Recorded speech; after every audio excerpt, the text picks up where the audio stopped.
Hormuz প্রণালীতে নতুন সামুদ্রিক root নির্ধারণ নিয়ে ওমানের সাথে ইরানের আলোচনা এখন চূড়ান্ত পর্যায়ে। রোববার এক বার্তায় ইরানের পররাষ্ট্রমন্ত্রী আব্বাস আরাকচি এই তথ্য নিশ্চিত করেছেন। অন্যদিকে সমঝোতায় পৌঁছালে ইরানে আর হামলা না চালানোর কথা জানিয়েছেন মার্কিন প্রেসিডেন্ট ডোনাল্ড ট্রাম্প।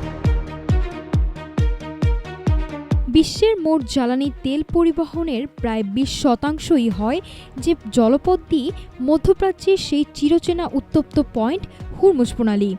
যুদ্ধ শুরুর পর থেকে এই প্রণালীর পূর্ণ নিয়ন্ত্রণ ধরে রাখা ইরান এবার ওমানের সাথে যৌথ উদ্যোগের নির্ধারণ করতে যাচ্ছে নতুন সামুদ্রিক রুট।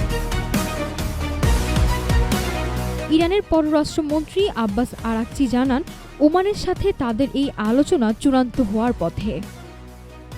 দেশটির পররাষ্ট্র মন্ত্রণালয়ের মুখপাত্র ইসমাইল বাঘাই জানিয়েছেন, দুই দেশের সার্বভৌমত্ব ও জাতীয় নিরাপত্তা রক্ষা করে উভয় পক্ষের গ্রহণযোগ্য একটি নতুন রুটে সমঝোতা হতে যাচ্ছে। তবে তেহরান স্পষ্ট করে দিয়েছে, যুদ্ধের আগের অবস্থায় আর ফিরে যাবে না এই প্রণালী। এদিকে ট্রুথ সোশ্যালে দেয়া এক বার্তায় যুক্তরাষ্ট্রের প্রেসিডেন্ট ডোনাল্ড ট্রাম্প জানান, দ্রুত সমঝোতায় পৌঁছালে এবং হরমুজ প্রণালী পুরোপুরি খুলে দিলে ইরান ও ইসরায়েলের নতুন সংঘাত এড়ানো সম্ভব। এর মধ্যেই সৌদি যুবরাজ মোহাম্মদ বিন সালমানও ট্রাম্পকে সামরিক পথ এড়িয়ে আলোচনার আহ্বান জানিয়েছেন।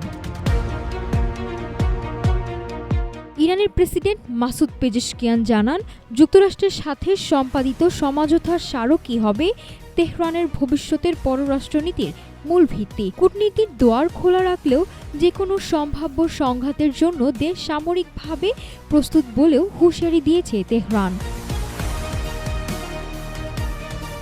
মার্কিন যুক্তরাষ্ট্রের চাপ আর আঞ্চলিক কূটনৈতিক তৎপরতার মাঝেই হরমুজ প্রণালীর এই নতুন রুট কৌশলগতভাবে অত্যন্ত গুরুত্বপূর্ণ। আন্তর্জাতিক মহল এখন নজর রাখছে তেহরান ও মাস্কাটের এই সমঝোতা বিশ্ব তেল বাজার ও মধ্যপ্রাচ্যের উত্তেজনায় কতটা শান্তি ফেরাতে পারে। নাফিসা সামিয়া, ঢাকা টুডে।